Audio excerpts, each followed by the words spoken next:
안녕하세요. 자유북한교회 김재일 목사입니다. 오늘은 트럼프가 왜 관세 전쟁을 하는가에 대해서 한번 이야기를 나눠보겠습니다. 트럼프의 관세 전쟁으로 세계가 지금 난리가 났죠. 주가는 폭락하고 있고, 금융 쪽의 사람들은 이거 1930년대 대공황 아니냐 하면서 그래프 그려가면서 설명도 하고, 미국도 지금 난리 났습니다. 물가 깎는다고 트럼프 뽑아놨더니 이제 관세 붙여가지고 이제 물가 폭등시켜 놓네? 그리고 블룸버그, BBC, CNN 이런 친민주당 계열에서는 연일 계속 트럼프 비판하고 있죠. 아니 중국 죽이겠다면서 관세 전쟁하는데 실질적으로 중국 사람들은 주식을 한 10%만 가지고 있고 미국 사람 70%가 주식을 가지고 있거든요. 주가 폭락하면 피해보는 것은 미국 사람이다. 중국 사람이 그렇게 크게 피해 안 본다. 왜 관세 전쟁을 벌이느냐. 그리고 또 동맹국한테 왜 또 관세를 때리느냐. 그래 동맹국을 다 절대시하면 미국은 패권 잃는다 하면서 연일 계속해서 이제 비판을 때리고 있습니다. 우리는 여기에 대해서 어떻게 생각해야 될까요? 저는 이 문제에 대해서 트럼프의 관세 전쟁은 지금 최적기에 최선의 선택을 하고 있다라고 평가하고 싶습니다. 21세기 들어가지고 미국이 한 최악의 선택은 중국을 WTO에 가입시킨 것이었어요. 제가 지난 시간에 패권 전략에서 소비에트와 중국을 갈라놓기 위해서 중국과 이렇게 핑퐁 외교한 거 제가 잠깐 언급했을 것입니다. 그래서 소비에트를 견제하기 위해서 중국을 키워준 것까지는 괜찮았어요. 그런데 중국을 키우되 WTO에 가입시켜서는 안 된다는 것입니다. 중국은 인구 대국이자 또한 공산주의 국가입니다. 필요해서 키우되 한계를 둬야 된다는 것이에요. 공부를 많이 하는 사람들의 어떤 단점이 뭔가 하면요. 좀 이렇게 밑바닥 생활을 안 하다 보니까 세상을 좀 낙관적으로 보는 경향이 있거든요. 고생을 좀 이래 하다 보면 이제 좀 좋은 말 안 믿습니다. 무슨 평화 안 믿어요. 워낙에 사람 인간성에 대해서 좀 이렇게 많은 걸 겪다 보니까. 그런데 이건 조금 낙관적으로 좀 봤던 것 같아요. 그러니까 중국이 이제 경제적으로 성장하면 민주의식이 자연스레 생기고 중국의 공산주의는 무너질 것이다. 그래가지고 중국도 자유세계가 될 것이다. 그냥 이제 머릿속으로 생각한 거죠. 이상적으로 생각한 거죠. 그런 악랄한 공산주의자들은요, 절대 쉽지 않거든요. 자유세계의 그런 의도를 다 간파합니다. 그리고 그것을 역이용합니다. 어떻게 역이용했느냐. 처음에는 미국 의도대로 흘러갔죠. 좀 부해지니까 대학생들 사이에서 좀 민주의식도 생기고 좀 자유를 원하게 됐죠. 그래서 뭐하냐. 그 천안문 광장에 모여가지고 자유 시위를 하잖아요. 그런데 그 개혁 개방을 이끌었던 그 등소평이가 뭐예요? 그 탱크 갖고 와가지고 수천 명 깔아 죽여버리잖아요.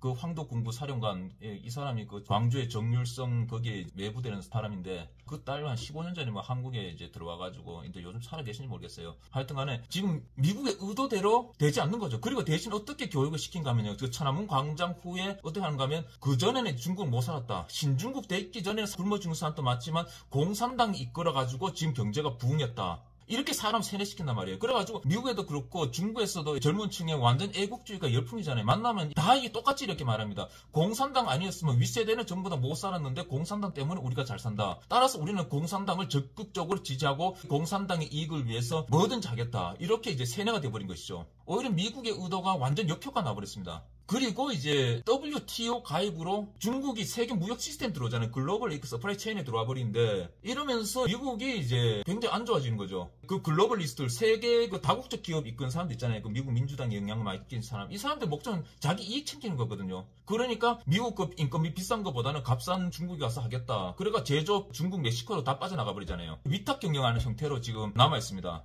그 결과 지금 미국은 금융, IT, 거대 수입업자 이런 것만 있고 나머지는 거의 알바 같은 그런 일자리 갖고 있어요. 미국 사람들이 주변을 보면 늘 일자리 부족하고 멀쩡하던 사람이 좀 병원비 좀 써고 잃어버리면 그냥 홈리스 돼버립니다. 저도 밤에 이렇게 보면 홈리스에서 약쟁이도 이제 좀 만나보면 멀쩡한 사람들, 그리고 금융업에 있던 사람들도 그렇고 그다음 이혼해가 나온 사람들 하루아침에 그렇게 된 사람 많거든요. 제조업이 없으니까 중산층이 탄탄하게 없는 거예요. 그러니까 지금 이런 문제가 지금 생긴다는 것입니다. 이런 상황에서 이제 트럼프가 등장했는 거죠. 트럼프의 관세 정책의 이제 목적은 뭔가 첫 번째는 중국을 죽이는 것이고 둘째는 미국의 제조업을 다시 살리겠다는 것이에요. 너 관세 받기 싫으면 너 미국의 공장 지어. 세계 제조업 빨아당기겠다는 거죠. 처음에는 굉장히 고통스럽죠. 관세 정책하면서 사람들 이제 욕 많이 얻어먹죠. 주가 폭락하고. 그러나 트럼프는 미국 문제의 핵심을 정확히 보고 있습니다. 미국이 어떻게 영국으로부터 패권을 뺏어왔습니까? 제조업이거든요. 제조업이에요. 그 전에 영국이 산업혁명으로 제조업을 엄청나게 키워가지고 그 다음에 식민지 거두면서 파운드 패권을 했었잖아요.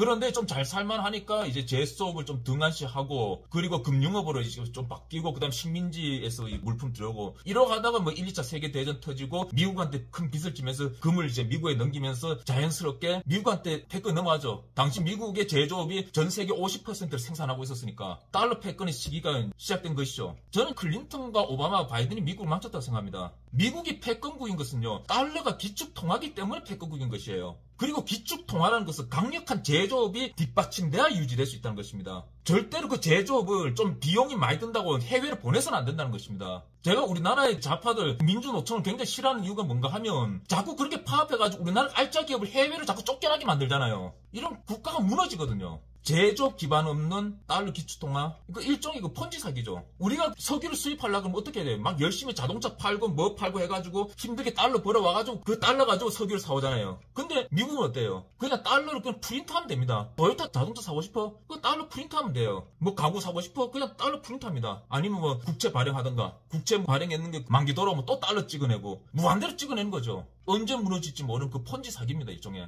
그러면 달러 찍어내면 인플레는 형성 안 되느냐? 한국같이 기축통화 아니라고 뭐 돈 막 찍어내면 복자한테 찍어내면 그 다음 인플레 와가지고 밑에 사람 다 죽잖아요. 근데 미국은 또 그렇지가 또 약하거든요. 왜냐하면 이 기축통화니까 인플레를 세계로 수출해버리거든요. 달러 찍어내가지고 얻은 이익은 내 혼자 다 보고 그 위험은 세계 공통으로 이거 분담한단 말이에요. 그리고 다른 나라 입장에서는 좀 기분 나쁘죠. 특히 브릭스 같은 경우, 그러니까 뭐 브라질이나 중국이나 인도나 러시아나 남아공 같은 땅은 넓고 자원 많고 인구 많은 이런 국가들 같은 경우는 아니 우리가 왜 그 달러를 써야 돼? 우리도 지금 자원 많고 어느 정도 이제 무역할 수 있는데 하면서 요즘 어떻게 되는가 하면 그 세계 구도가 된 거지. 이 브릭스와 미국의 세계 패권으로서 이렇게 대결 구도가 됐어요. 중국은 러시아한테 가스 수입하면서 나 위안으로 결제할게. 러시아는 중국으로부터 옷 같은 거 수입하면서 나 루블로 결제할게. 우리 달러 쓰지 말자. 사우디한테 석유 수입하면서 내 위안화로 결제할게. 이런 상황이 확대된다 그러면 달러 패권 무너지는 거 순식간입니다. 미국 대 브릭스 연합 대결 구도. 이때 트럼프가 등장한 것입니다. 이래서는 안 되겠구나. 내가 욕을 얻어먹어도 이거는 판을 뒤집어야 된다. 그래서 우크라 전쟁을 종식시키고 러시아와 협상을 해가지고 중국과 러시아를 갈라놓고 브릭스를 갈라놓으려는 것이에요. 그리고 그 공동 통화를 못 쓰게 하는 그 정책을 쓰는 거죠. 그러면 또 우리는 또 이렇게 좀 생각할 수 있는 거예요. 그 러시아가 중국을 이렇게 뭐 이제 갈라놓고 그런 건 좋은데 왜 동맹한테는 왜 또 간세 때리냐? 아니 같은 편한테 그러면 안 되지 않냐? 호주나 캐나다, 유럽 뭐 이런 애들한테 왜 때리냐? 이런 생각을 가지고 있을 거예요. 미국의 민주당의 패권 전략과 공화당은 좀 다릅니다. 미국 민주당의 패권 전략 뭔가 하면 동맹을 강화해가지고 자기는 뒤에 쫓아서 동맹이 때리도록 하는 거예요. 근데 공화당은 내가 직접 때리는 겁니다. 예를 들면 부시 같은 경우는 내가 직접 가가지고 이제 전투기 몰러가 때려버립니다. 대신 민주당은 다른 나라가 대신 싸우게 하는 좀 이런 전략이에요. 그런데 트럼프는 민주당의 이게 동맹을 강화해서 적을 견제한 것에 대해서 의문을 가지고 있는 것이죠. 동맹이 중국을 견제한다? 그건 현실성 없다고 보이는 것이죠. 예를 들면 제조업 35%가 지금 중국에서 생산하거든요. 그리고 넓은 시장도 있고 그런 중국과 등적하면서 동맹이 중국과 싸우려고 할까요? 우리나라도 그렇잖아요. 안보는 미국, 경제는 중국 꾸면서 그냥 얌체처럼 안보는 미국한테 다 받아먹으면서 이제 경제는 또 중국한테 받아먹으려고 하잖아요. 독일도 마찬가지고 캐나다도 그렇고 다 동맹국이 그렇게 행동했단 말이에요. 그러니 이걸 더 이상 용납할 수는 없는 거죠. 별 소용이 없다는 것이에요. 그냥 안고 없는 찐빵인 것이에요. 그래서 트럼프 전략은 뭔가 하면 관세를 때려가지고 그 모든 제조업을 전부 다 미국으로 다 쓸어 모으겠다. 그래가지고 안고 없는 찐빵, 덩치만 큰 찐빵이 아니라 단단한 호두알처럼 내신에 단단한 미국을 만들겠다는 것이에요. 모든 것을 다 끌어당긴 거. 그리고 강력한 달러 패권을 유지할 수 있는 그 뒷받침 만든다는 것이에요. 그리고 땡겼으니까 그 다음은 이제 좀 분배시켜야 되잖아요. 그 다음 믿을 만한 동맹한테 그 서프라이 체인, 세계 공급망 부담한 게 있잖아요. 그걸 이제 나눠주겠다는 거예요. 지금 동아시아에서는 확실하게 믿을 만한 게 일본하고 대만이죠. 미국 입장에서는. 유럽에서는 헝가리하고 한 폴란드 정도 되는데 그래서 지금의 동맹 관계를 새로 짜겠다는 것이에요. 단순하게 유럽이라고 캐나다라고 우리 동맹을 인정하겠다. 그게 아니라는 것이죠. 이제 이익이 달라졌다는 것입니다. 기존의 그 모든 것을 다 흩트리고 새로 짜가지고 세계 제조업과 금융이나 아니면 뭐 다른 원자재 이런 생산과 그 서프라이 체인을 새로 짜겠다는 것이에요. 그럼 우리는 어떻게 해야 될까요? 잘 선택해야 되는 것이죠. 저는 우리한테는 이게 굉장히 큰 기회라 생각합니다. 어차피 새로 짜는 가운데서 중국 죽이겠다는 건 변함이 없거든요. 그러면 중국이 죽어버리면 중국이 지금 이제 해왔던 글로벌 서프라이즈 해왔던 철강, 조선, 전기, 자동차 그건 다른 국가 대신 생산해야 되거든요. 이제 공급량 대통령이 돼야 되니까 그걸 누가 가져갈 거냐는 문제예요. 저는 우리나라가 대한민국이 가져갔으면 좋겠어요. 그리고 중국이 무너지면 북한도 좀 열리겠죠. 그러면 북한을 개발해야 되는데 중국이 생산하던 그 철강, 중국이 생산하던 자동차, 중국이 생산하던 배 같은 거 북한에서 만들면 되는 거죠. 공장을. 그리고 세계로 이거 수출하게 만들면 북한 경제도 살고 통일 비용도 엄청나게 절감할 수 있고 북한 사람들한테 일자리도 만들 수 있다는 것이죠.